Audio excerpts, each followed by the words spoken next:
ਲੋ ਜੀ ਗਾਇਸ ਆ ਗਿਆ ਉਹ ਸਮਾਂ ਜਦੋਂ ਅਨਬਾਕਸਿੰਗ ਕਰਨੀ ਆ। ਚੱਕਦੇ ਲੋ ਵੀ ਚੋਬਰ ਕਿਆ ਬਾਤ ਹੈ। ਲੈ ਕਰੋ ਚੈੱਕ ਚੋਬਰ ਕੇਰਾ ਤੁਹਾਨੂੰ 360 ਵਿਊ ਦਿੰਨੇ ਆ ਸਾਰਾ। ਲੈ ਚੱਕ ਵਾਹ ਵੀ ਵਾਹ ਹੋਈ ਪਈ ਆ। ਦੇਖ ਇੱਧਰ ਜੀ ਵੈਗਨ ਲਵਾਈ ਕਰਦਾ ਮੁੰਡਾ। 2 ਸਾਲਾਂ ਬਾਅਦ ਬੈਠਿਆ ਮੈਂ। ਹਾਂ 2 ਸਾਲਾਂ ਬਾਅਦ ਚੋਬਰ ਤੇ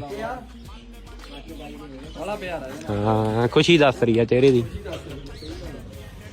ਤੇ ਚੈੱਕ ਕਰ ਲਓ ਬਾਕੀ।